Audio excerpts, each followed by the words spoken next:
The ship fell out of a clear sky on a Tuesday, no warning, no signal, no burning trail of light to mark its coming. Just a sound like God snapping a bone.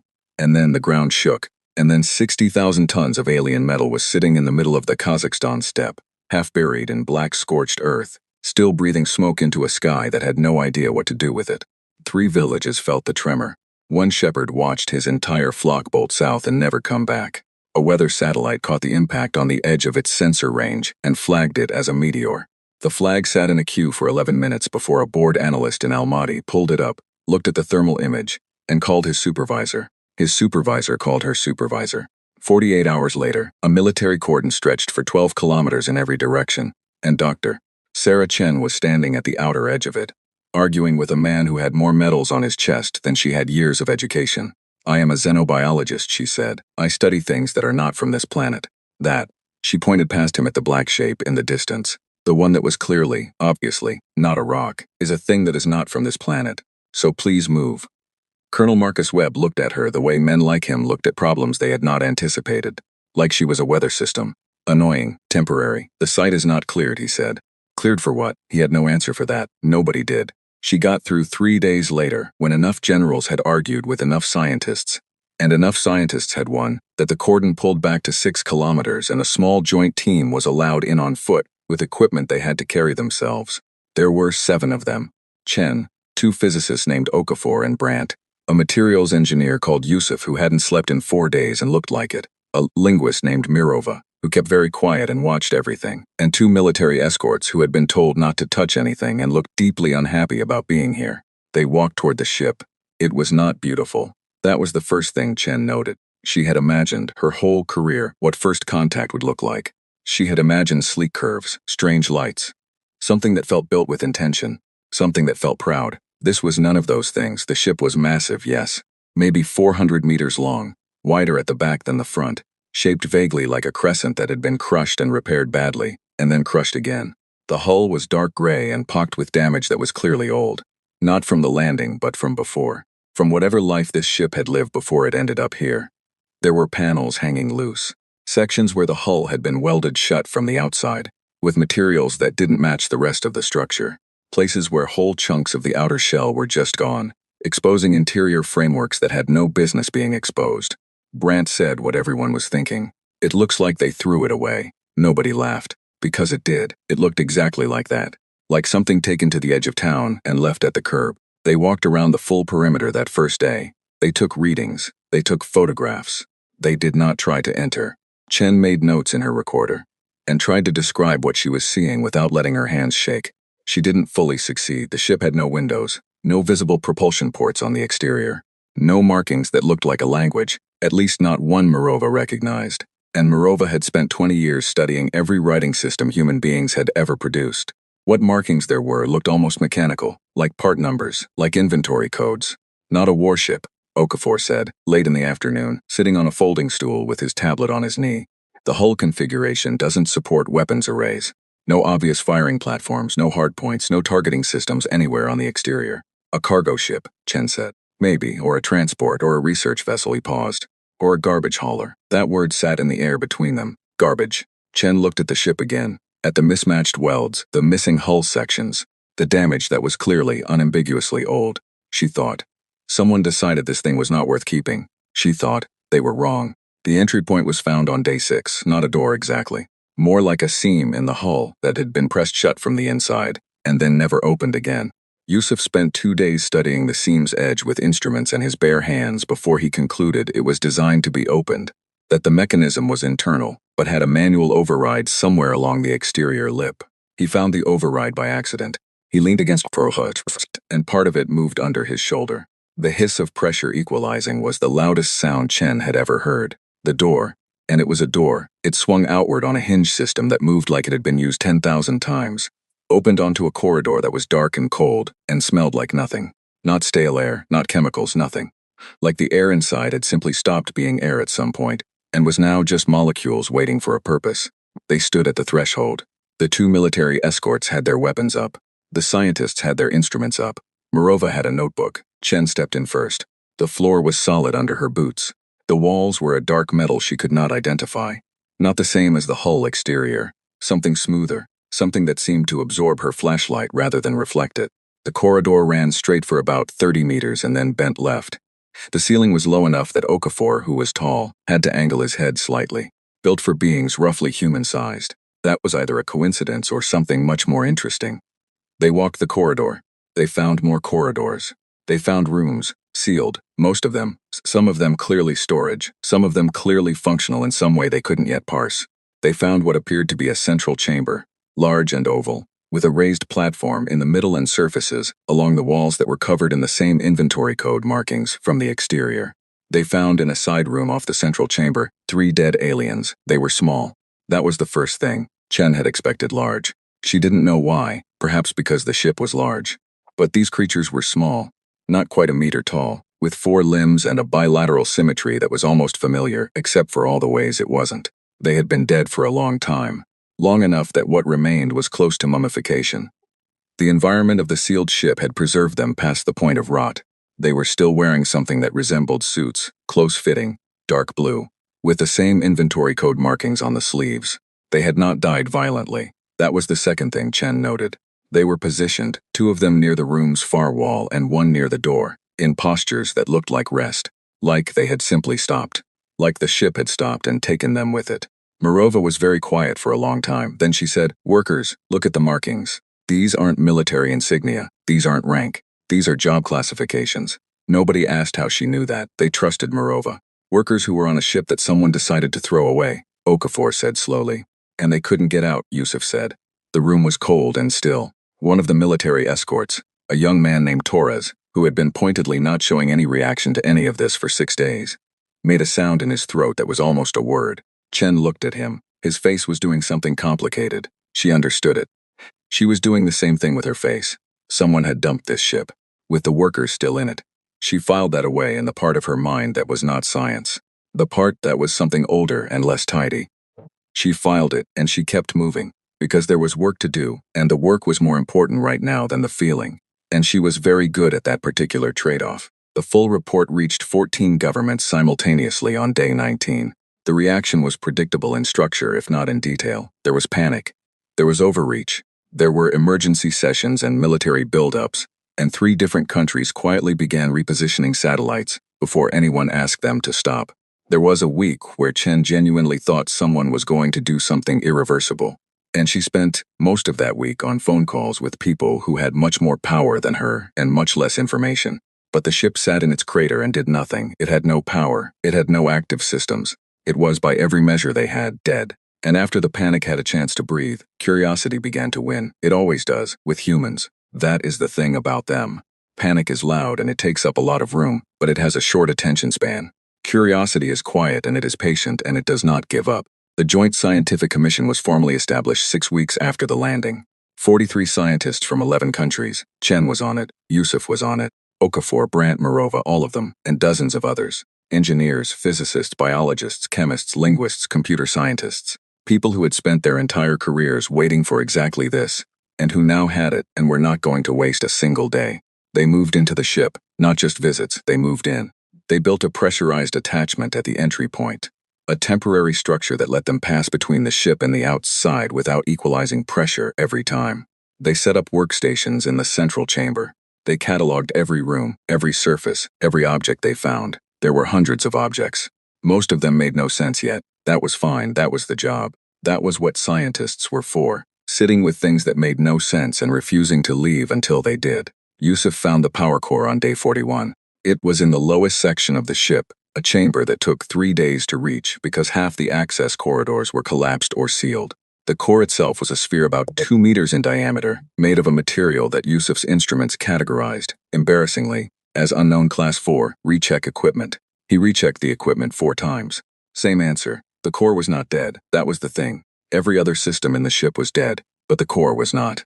It was running at what appeared to be a very low level, a pilot light, Yusuf said, keeping itself alive. Waiting for what? Chen asked. Yusuf looked at the sphere for a long time. Use, he said. Maybe.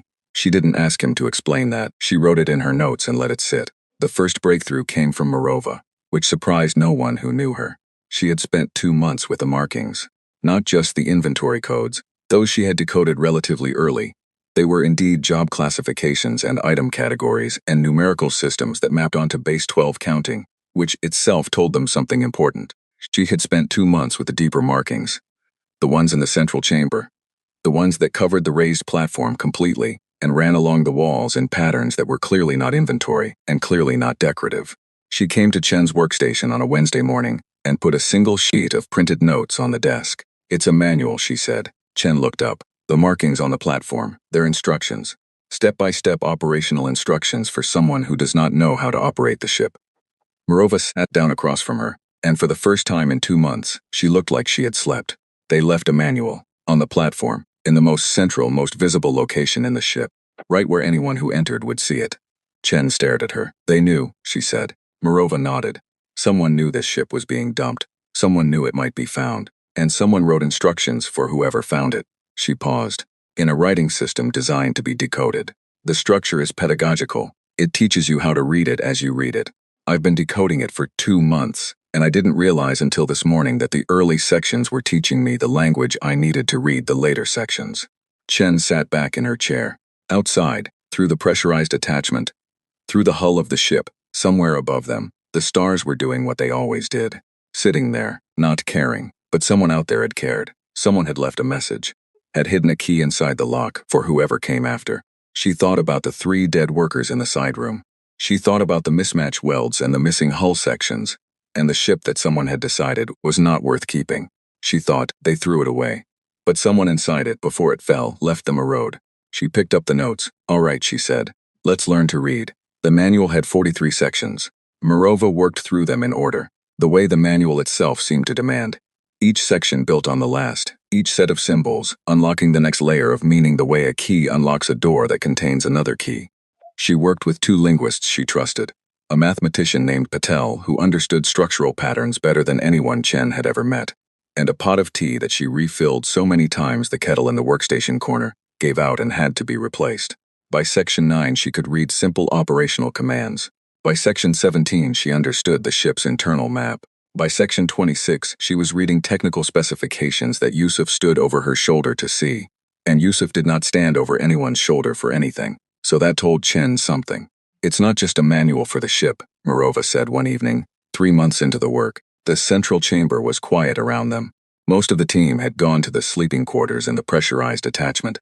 The ship's walls absorbed sound the same way they absorbed light, completely, so the quiet was total, the kind of quiet that sits on your chest. "What is it then?" Chen asked. Morova set down her pen. She had gone back to pen and paper weeks ago, said it helped her think in shapes instead of words.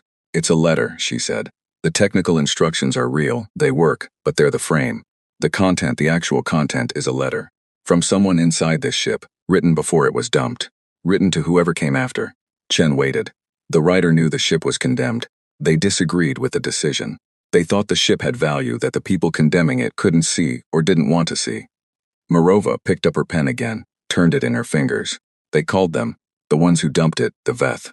And the writer used a word for the Veth that I've been translating as the ones who decide weight. Like. The ones who decide what is worth carrying. And they decided this ship wasn't.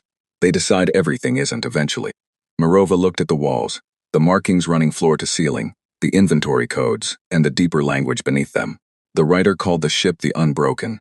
Not its official designation, that was a number. Unbroken was what the crew called it, what the workers called it. The 3 dead workers in the side room.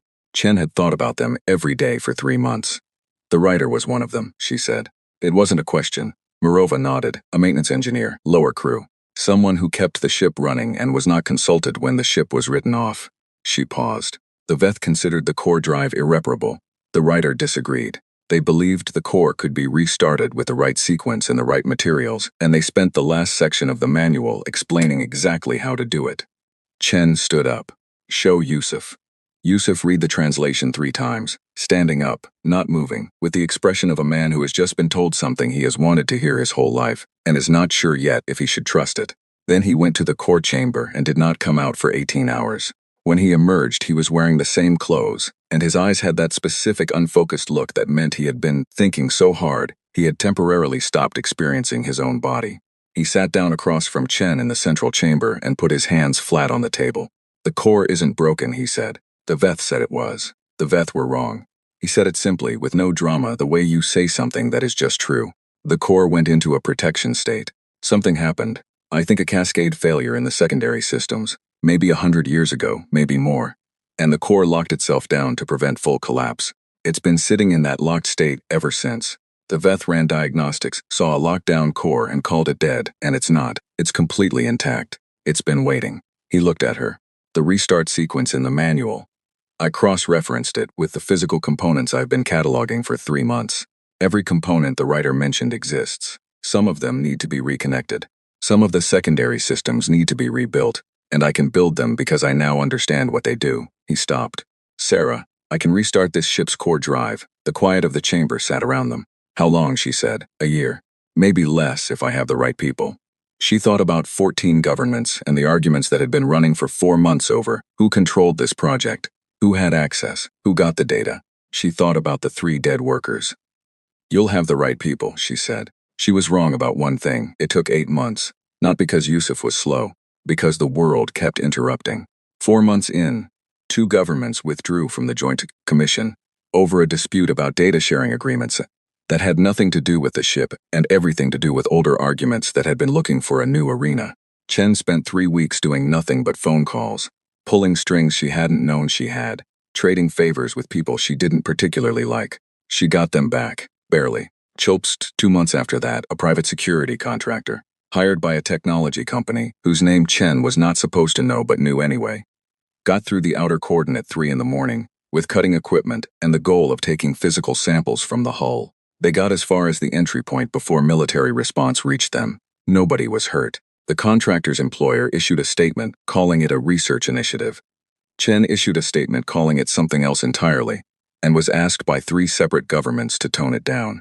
She toned it down to a 4 instead of a 9. That was the best she could do. Through all of it, the core team worked. Yusuf in the depths of the ship, rebuilding secondary systems with components machined to specifications derived from Mirova's translations. Okafor and Brandt mapping the power flow architecture, tracing conduits through the ship's body the way surgeons trace veins. Patel running calculations that filled entire wall panels in the pressurized attachment, numbers and symbols that the military escorts had stopped pretending to ignore. Torres, the young soldier who had made the complicated sound in the room with the dead workers, had quietly requested a reassignment to the commission's security detail rather than a rotation out. He spent his off hours watching Okafor work and asking careful questions. Okafor, who had no patience for people who wasted his time, had started answering them. Chen noticed these things. She filed them. On the morning of the restart, the central chamber held 31 people. Yusuf had wanted to run it with just the core team. Chiz had overruled him, gently, because this was not something that belonged only to the people who had done the work. It belonged to everyone who had come this far. Every argument, every sleepless night, every hour of bureaucratic combat. It was all pointing at this moment, and the people who had lived those hours deserved to be in the room. The sequence was 14 steps. Mirova had translated it 6 times to be sure. Yusuf had rehearsed it twice on the physical components without completing the final activation step. Just to confirm his hands knew the path. He began. Steps 1 through 8 were quiet. Physical reconnections, conduit alignments, the setting of parameters on panels that had been dark for longer than humanity had been building cities. The ship did not react. It sat and waited the way it had always waited. Step 9 was the first power injection into the secondary network. The lights came on. Not the harsh white lights the team had strung through the ship themselves. Something else. A low blue-tinted illumination that rose from the walls themselves, from channels in the dark metal that nobody had identified because they had never been lit. The entire ship breathed light, slowly, evenly, like something waking from a very long sleep. Nobody spoke. Step 10, 11, 12. The sound came at step 13. A low vibration felt in the feet before it was heard by the ears, rising from somewhere far below them. From the core chamber, a sound like a vast slow heartbeat finding its rhythm.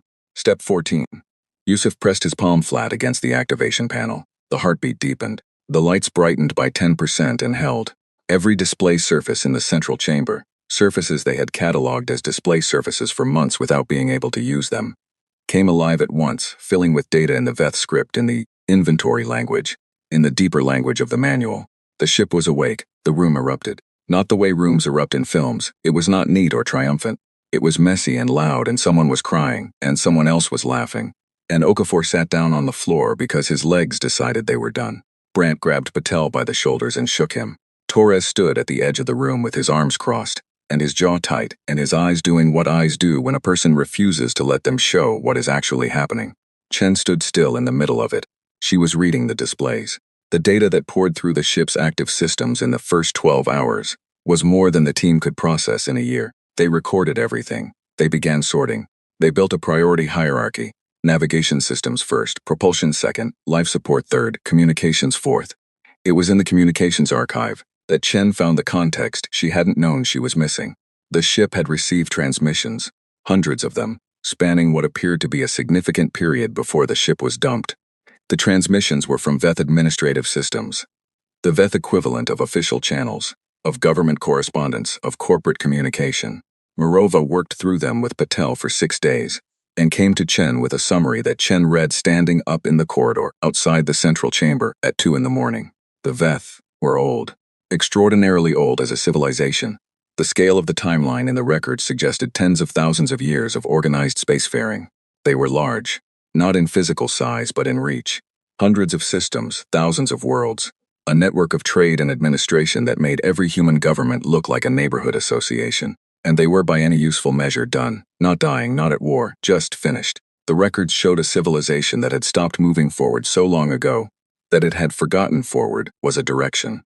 The Vethden's administrative systems were dedicated almost entirely to maintenance, maintaining what existed, maintaining the order of things as they were. Any system that was not performing at its designated function was classified, processed, and removed. Ships that needed too much repair, worlds that were not producing at target levels, technologies that had been superseded. The unbroken had needed too much repair, so it had been classified, processed, removed, dropped on an uninhabited, by Veth standards, backwater world in a system nobody visited.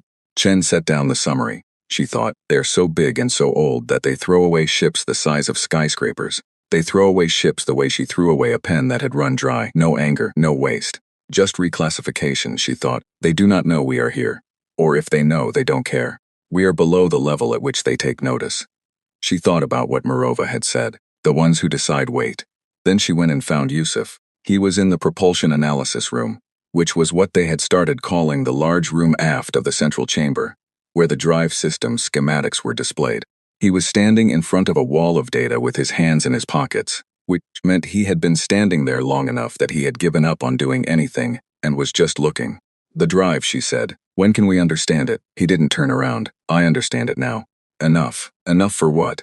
Enough to know it works on principles we've never touched. Enough to know it could get this ship off the ground. Enough to know it would take us. He stopped. He turned around. His face was the face of a man standing at the edge of something enormous, looking down without fear. Anywhere, Sarah. It could take us anywhere. She looked at him. Then that, she said, is what we are going to learn to do. The report she sent to the commission that night was 3 pages long and classified at the highest level available. The cover page said, in plain language, what they had found and what it meant. It said, this ship is not a curiosity. It is not a museum piece. It is not a diplomatic asset. It is a blueprint. It said, the civilization that threw this away is enormous and ancient and believes we are nothing. They made a decision about what had weight and what did not, and they were wrong about this ship, and they are wrong about us. It said, we have a choice now. We can guard this thing and argue about it for the next 50 years. Or we can learn it, build from it, rise. The last line was not scientific language. Chen knew that. She included it anyway. It said, they looked at this ship and saw a failed thing. We looked at it and saw a road. Let's find out who was right. 7 years is a long time to build something. It is also, by the measure of what humanity was trying to build, almost impossibly short. The facility went up in the Kazakh steppe 4 kilometers from the Unbroken's crater. Not a lab. Not a research station, a shipyard, the largest construction project in human history, which was a sentence that people kept saying out loud because it didn't feel real until you heard it spoken. 43 nations contributed resources. 16 of them contributed engineering teams.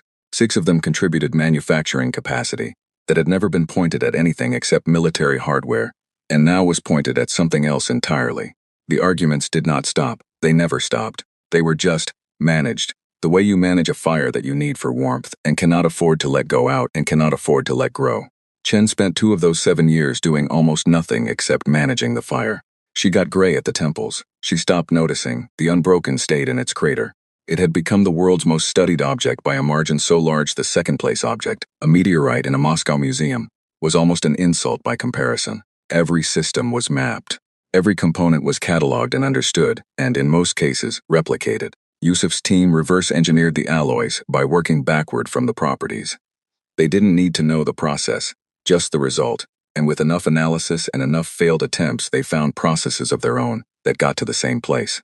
The drive was the hardest. The Unbroken's core drive did not work on any principle that had a name in human physics before the ship arrived. It worked on principles that had to be understood before they could be named, and had to be named before they could be taught, and had to be taught before they could be applied. Okafor spent 18 months developing a new branch of mathematics just to describe what the drive was doing. He published it. It was the most cited paper in the history of scientific publishing within a year. He did not care about the citations. He cared that the equations were right. They were right. The drive on humanity's first ship, the one being assembled in the shipyard, hull plates going up week by week, a skeleton of familiar steel over a heart of entirely new principles, worked. It worked on paper, it worked in simulation. It worked in the subscale test platform they built in year 4, a drive the size of a large room that they fired for 8 seconds in a test chamber, and then spent 3 months analyzing the data from, because 8 seconds had been enough to confirm everything, and also to produce 7 new questions for everyone it answered. Torres was there for the subscale test. He had been part of the Commission's security and operations team for 6 years by then, and had quietly, without announcement, become something else. He was not a soldier playing a secondary role anymore. He understood the systems well enough to brief visiting officials when the scientists were too busy, which was always.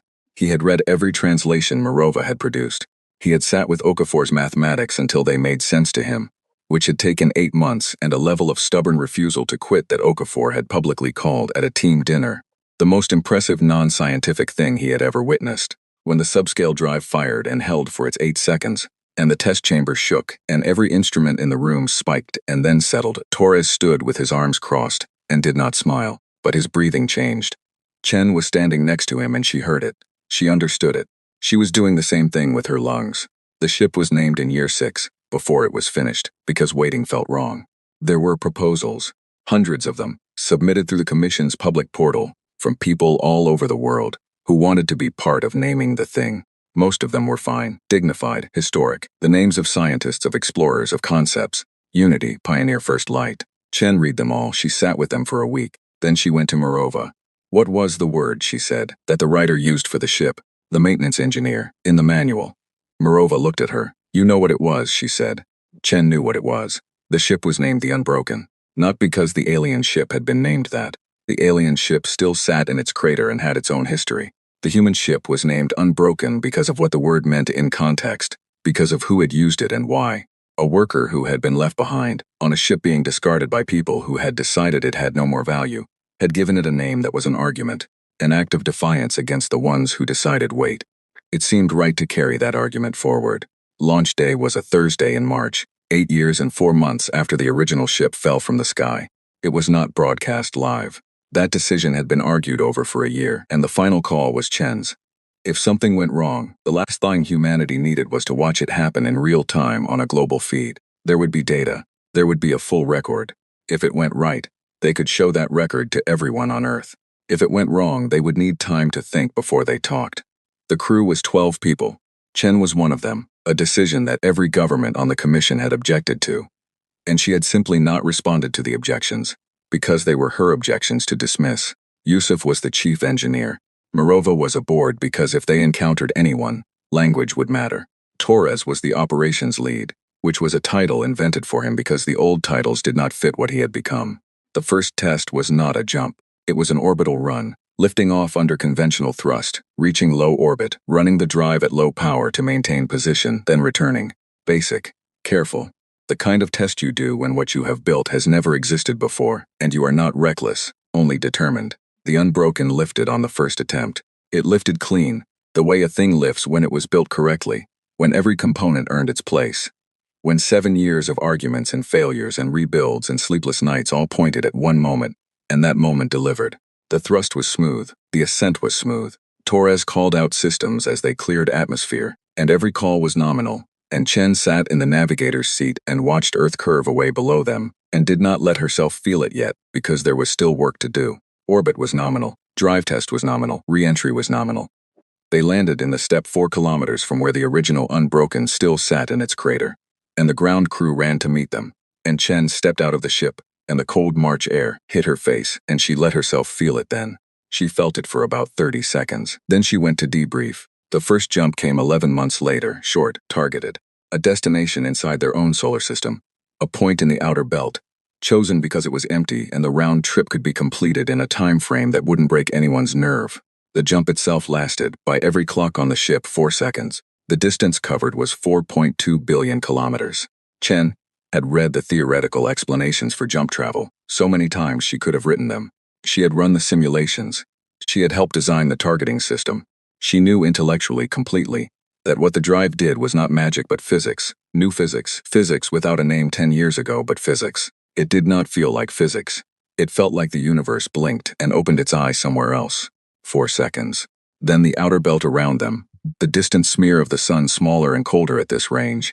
The stars unchanged because stars are never changed by what small things do near them. The ship's communications were quiet for almost 30 seconds after emergence. Then Torres said very calmly, "Jump complete. Coordinates confirmed. All systems nominal." And Yusuf from the engineering station said one word. Again, they went again, farther each time. Tested the limits they had calculated, and found the calculations were right, which was its own kind of extraordinary, because they had derived them from alien mathematics that had been decoded from a dead maintenance worker's letter. The third jump took them beyond the solar system. The fourth jump took them to a star system 31 light-years from Earth that Okafor had flagged as interesting based on spectral data. A yellow star with planets in stable orbits, and the kind of atmospheric signatures that meant, if you were paying attention, that something was happening there that wasn't just geology. They dropped out of jump in the outer edge of the system and ran passive scans. Yusuf saw it first. "Ship," he said. "Bearing 274, range approximately 40 million kilometers, one ship. Holding position near the system's second planet. Not moving toward them. Not moving away." The configuration was nothing like the Unbroken. It was sleeker, lighter, built with different priorities. The hull was a pale copper color that caught the star's light and held it. Chen said Morova. Morova was already at her station, already recording. "Passive scan only from them so far. They see us. There's no way they don't see us. But they're not broadcasting yet. They're waiting. For what? To see what we do." Chen thought about that. She thought about what they looked like from the outside. A ship that didn't match any known configuration, emerging from a jump at the edge of someone else's system, sitting still and watching. "Broadcast the standard greeting package," she said. "Mathematical sequence first, then the language bridge Morova built." It had taken Morova 4 years to build the language bridge, a first contact communication protocol derived partly from the Veth writing system, and partly from first principles about how any intelligence that had developed mathematics would understand certain universal patterns. It was the most careful piece of work Chen had ever seen anyone do. They broadcast it. For 11 minutes, nothing.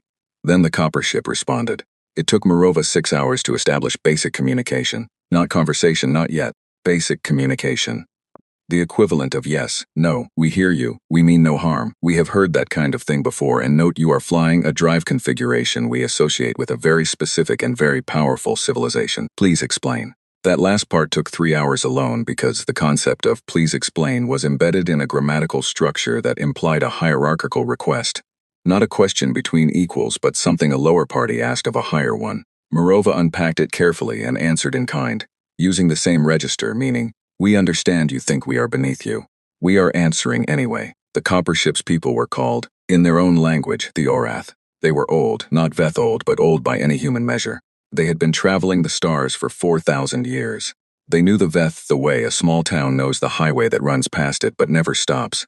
Aware of the presence, careful around the edges, never quite in the way. What they did not know, what became clear across the slow, careful hours of Morova's work, was that anyone was living on the third planet of the system the Veth had used as a dumping ground 17 years ago. The Orath representative, when Morova finally got enough common language built to ask direct questions, asked one of its own. The translation was rough. Morova flagged it as approximate, but the meaning was plain enough. The Orath wanted to know, where had this ship come from? Morova translated the question for Chen. Chen looked at her for a moment. Then she said, "Tell them we built it. Tell them we built it from the one the Veth threw away." Morova translated. The response from the Orath took 4 minutes. 4 minutes was a long time at this stage of the exchange, when most responses had come in under 30 seconds. When it came, Morova read it twice before she spoke. They want to know, she said slowly, if we are the species from the third planet. Yes, Chen said. Another long pause from the copper ship. Then the response came, and Mirova translated it, and the translation was 3 words. That is not possible. Chen looked at the copper ship on the display screen, small against the stars, old and careful and absolutely certain of what it knew about the universe. She thought about a maintenance engineer on a condemned ship, writing a letter to no one, believing someone would come. She thought about Yusuf standing in front of a dead core and calling it alive. She thought about 7 years of arguments and steel, and new mathematics and a ship named after a word that was an argument. Tell them, she said, that we understand why they think that, and tell them we're here anyway. The Orith did not respond for 2 hours. When they did, the message was longer, more careful. Mirova spent an hour with it and came back to Chen, with something that was not a translation of the words, but a translation of the feeling behind them, which was the more important thing. The Orith were afraid, not of the humans specifically, not yet. They were afraid of what it meant. Because if a species no one had been watching, on a world the Veth had used as a waste site, had taken Veth technology, and learned it, and built a working drive and come 31 light years to someone else's system in a ship they had named themselves. Then something had changed in the galaxy that the Orath's 4,000 years of careful navigation had not prepared them for. Something new was moving, and it had not asked anyone's permission. Chen's received the summary from Mirova and read it standing up, the way she read things that mattered. Then she asked for a full system scan of the Orith's world. She asked Okafor for an estimate on their technological level. She asked Torres for a security assessment of their current position.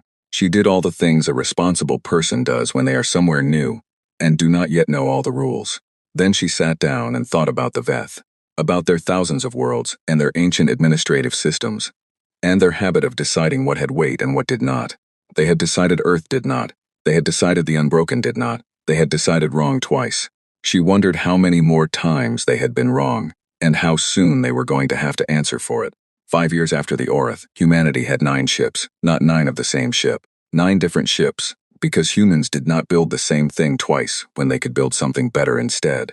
And every ship after the first Unbroken had been improved.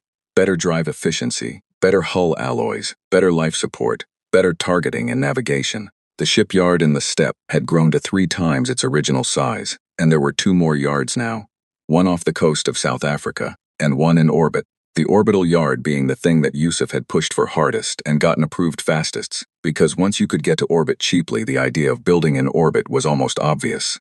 The Orith had been careful and slow and curious in the way that very old civilizations are curious, like scholars handling a document they are not sure is authentic. They had sent a diplomatic vessel to Earth's system 14 months after the first contact, and the visit had been formal and measured, and had produced a framework for communication that both sides agreed was a beginning and not an end. They had also, without being asked, told humanity something important. They had told them where Veth space was, not as a gift, not out of generosity. The Orith had told them the way you tell a neighbor that the large dog 3 doors down is not friendly. Because the information was relevant and withholding it served no one. The Veth's territory was vast, the Orith said. It covered more systems than humanity had yet visited. The edge of Veth administrative space was close, closer than humanity had guessed, barely 60 light-years from Earth. And the Veth had, as far as the Orith knew, still not updated their records to reflect that anything interesting lived on the 3rd planet of their old dumping ground. Chen had sat with that for a long time. Then she had brought it to the Commission, which had spent 8 months arguing about it. And then she had done what she had been doing for 15 years when the arguments produced no action. She moved anyway. The delegation consisted of 3 ships. The Unbroken, the first one, the one they had built from the blueprint of a discarded alien vessel, 11 years old now, and still the most tested hull in the fleet. The Meridian, the second ship ever built, steadier and more powerful than its predecessor. And a new vessel, 3 years old, named the Breadwinner, in a vote that had produced that result, to basically everyone's surprise. But the crew had chosen it, and the crew had earned the right. Torres commanded the Unbroken now. He had held the role for 4 years, having moved from operations to command the way water moves to low ground. Not dramatically, just inevitably, following the path of least resistance toward the place it was always going. He was not the kind of commander who made speeches.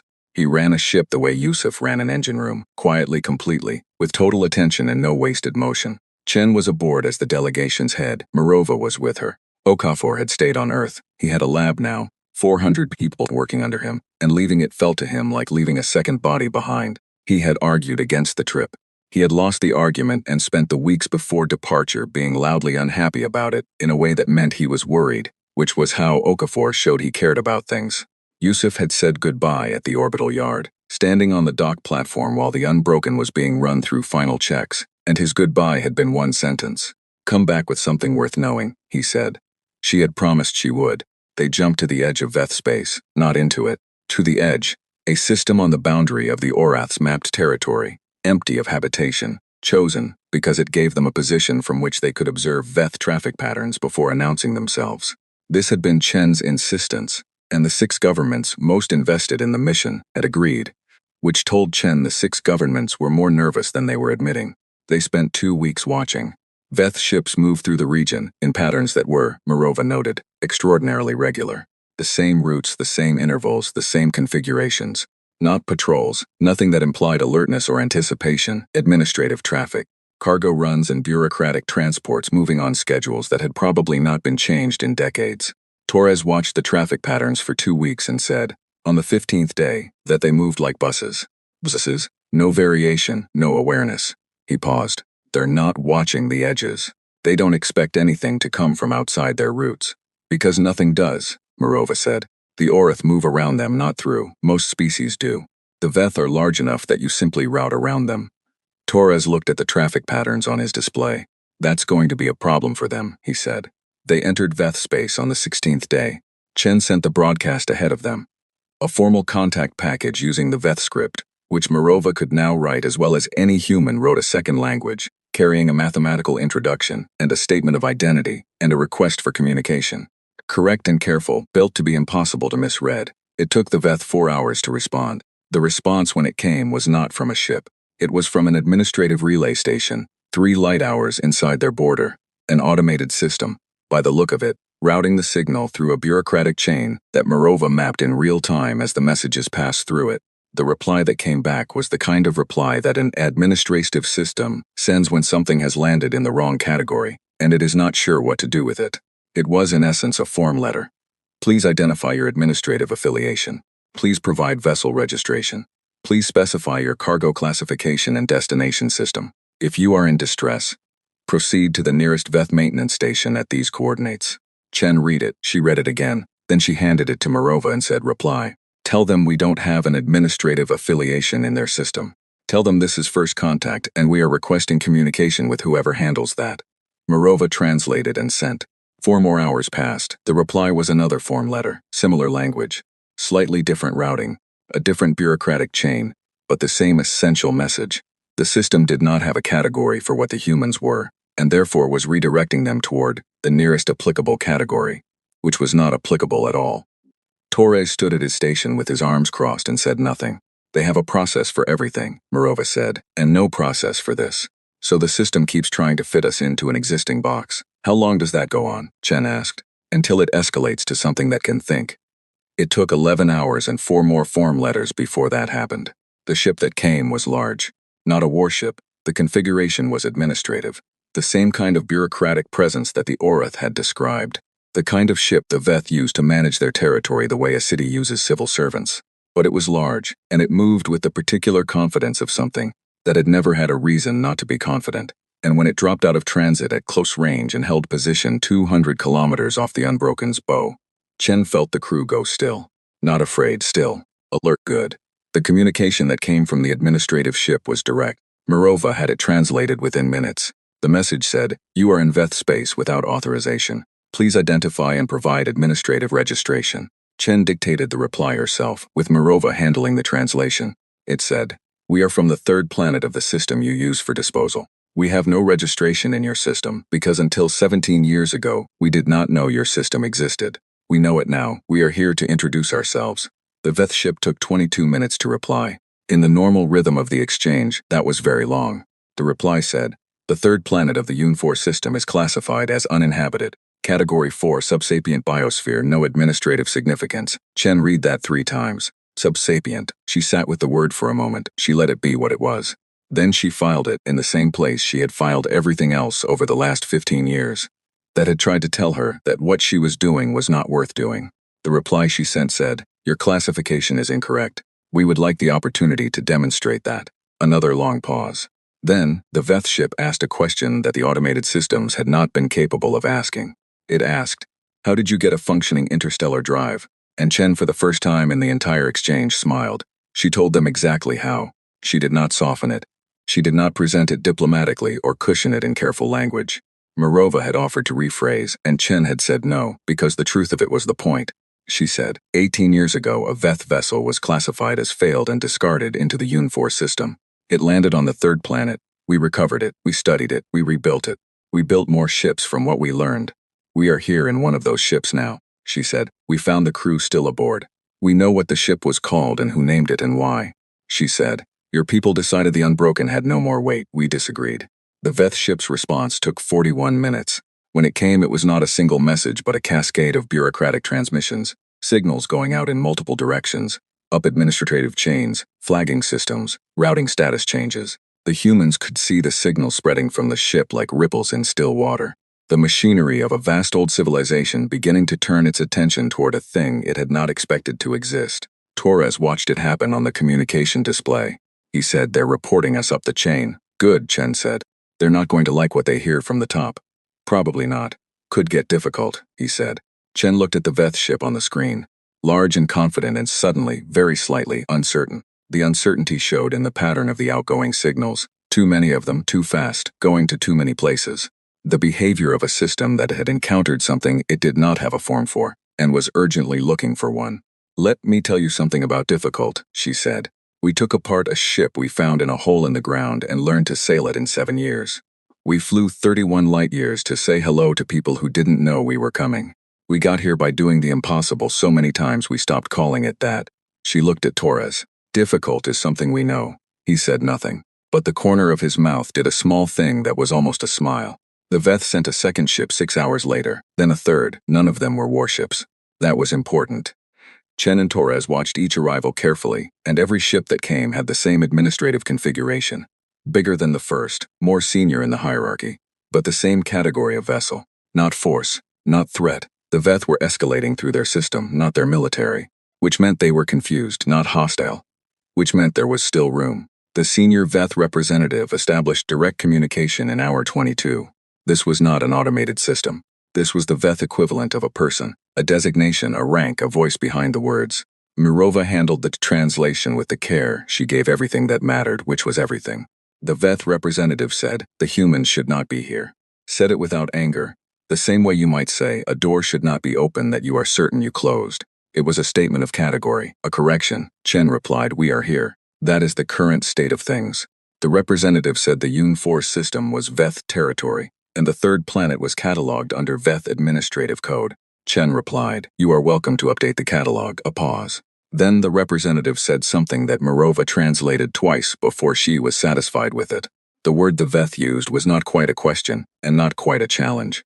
It was something in between, an interrogation of reality, a demand that the universe explain itself. The word meant, what are you? Chen thought about that question, about everything that had led to this moment.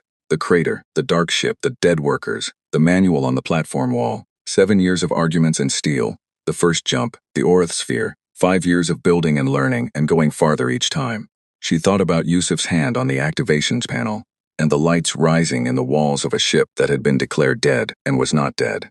She thought about the Unbroken, the one in the crater, the one she was standing in. She gave Mirova the reply and waited while Mirova found it in the Veth language. Then they sent it. It said, we are the people from the world you didn't think was worth watching. We have been watching you for 18 years. We know what you threw away and why. We know what it cost the people you left on that ship. We know how your system works and what it values and what it decides has no more weight. It said, we are here to tell you that your system made an error. It said, we are also here to tell you that we are not asking for your permission to be here. We are extending you the courtesy of an introduction. We suggest you accept it. The Veth ships held their positions. The silence stretched. Torres stood at the command station, watching the display, and said nothing. Mirova sat at her station with her hands folded and waited. Chen watched the Veth ships and felt the silence the way you feel weather. Something large and deciding, moving toward a shape it had not yet taken. She was not afraid. She had not been afraid since the day she stood in a dark alien corridor and decided to keep walking. She was not about to start now. The Veth took 3 days to respond. Not 3 days of silence.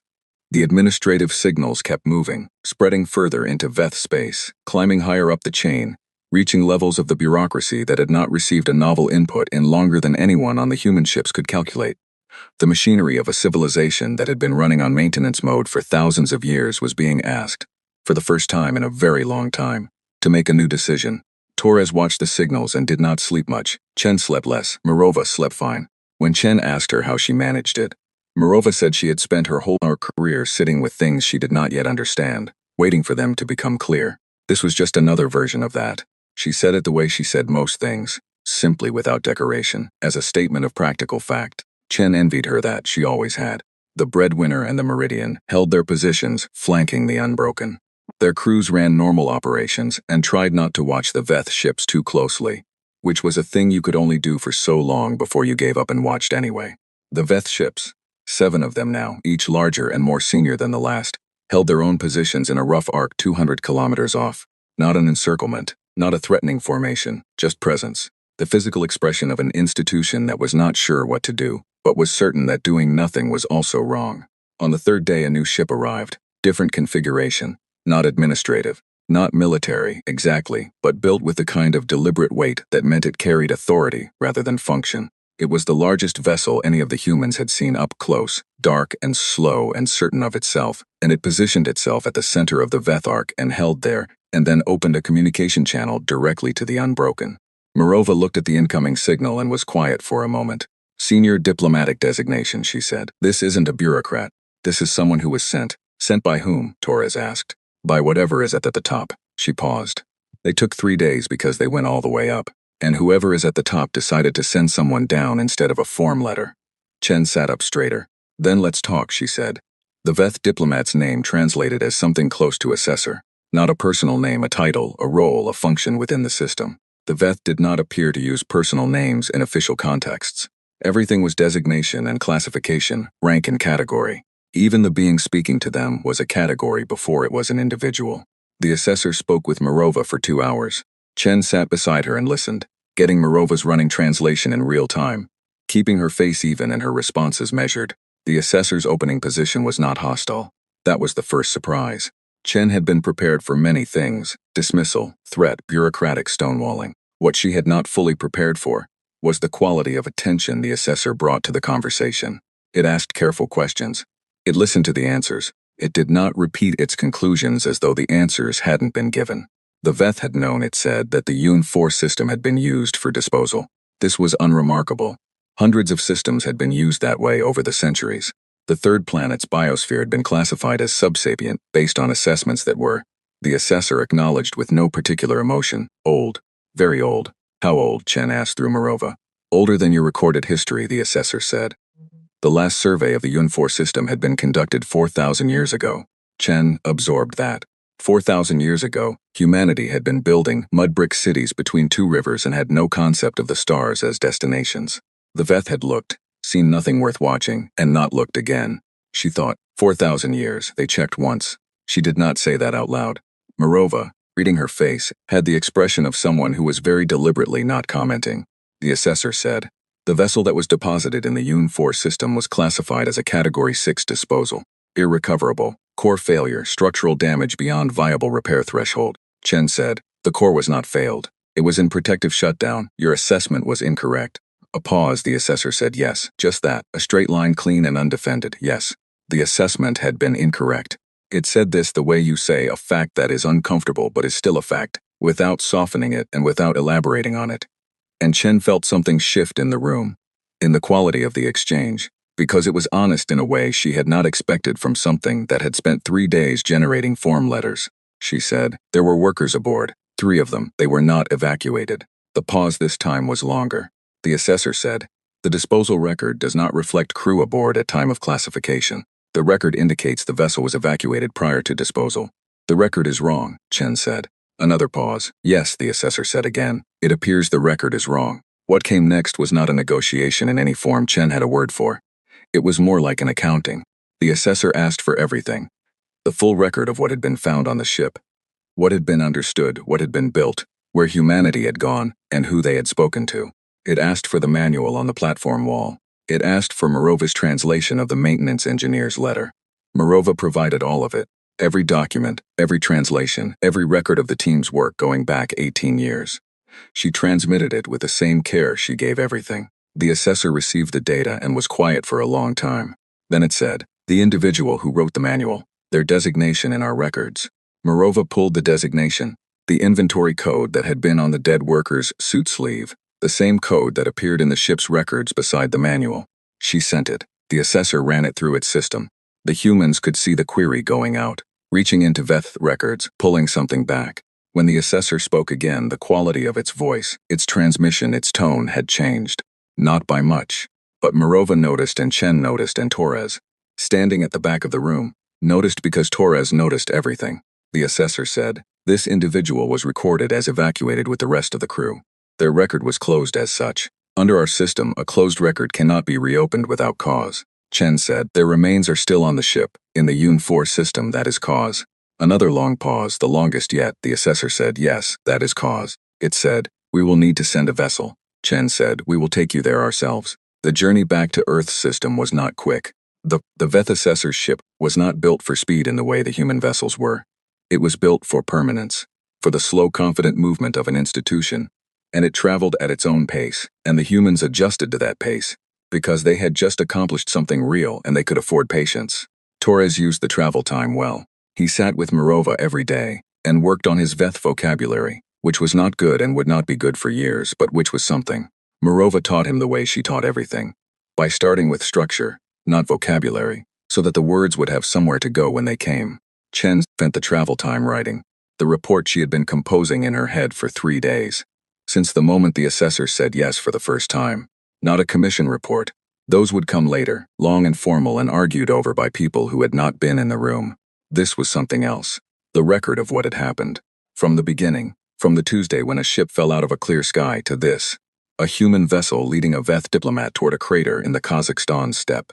She wrote it the way Morova had taught her to think about the manual, pedagogically, so that the structure itself taught you something as you moved through it, so that the person reading it at the end would understand more than the person who started it. She wrote about the maintenance engineer last. She wrote about the letter and what it meant to find it, what it meant that someone had done that, had sat on a condemned ship and written instructions for a finder they would never meet, in a language designed to be decoded, on the wall where it could not be missed. She wrote, that person believed someone would come. They believed it enough to spend their last day time making sure the someone would know what to do when they got there. They never knew if they were right. She wrote, they were right. The crater looked different with a Veth ship orbiting overhead. Chen stood at the edge of it in the cold Kazakh wind and looked at the unbroken sitting in the black scorched earth where it had been for 19 years. It had been maintained, studied, preserved, kept clean of weather damage by a team that had been here continuously since the 2nd year. It still had all its missing hull sections. It still had the mismatched welds. It still looked, fundamentally, like something that had been thrown away. The Veth landing team came down in a small transport, 4 of them, with equipment and the assessor at their lead. They walked to the ship in the same silence the human team had walked to it 19 years ago, and Chen watched them from the crater's edge and felt the strange specific feeling of a thing coming full circle, not ending but closing, the way a door closes, solidly, on a space that will still be there on the other side. The assessor stopped at the entry point. It stood there for a moment. Then it turned and looked at Chen, across the distance between them, and transmitted a single phrase through the translation system. Morova said, it says this ship has weight. Chen looked at the unbroken. 19 years of weather and study had not changed it. It was exactly what it had always been. A broken thing that someone had decided had no value, sitting in a hole, waiting for someone to disagree. She said yes, it always did.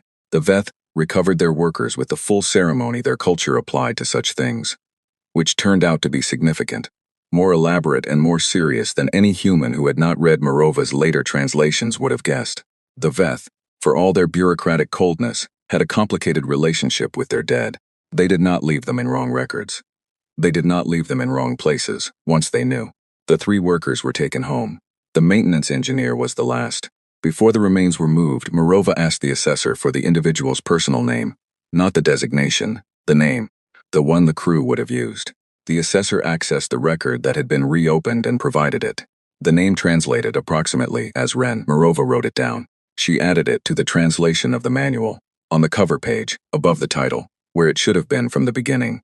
The Manual of the Unbroken by Ren. Chen stood in the ship's central chamber one last time, while the Veth finished their work in the side room. The blue light still ran through the walls.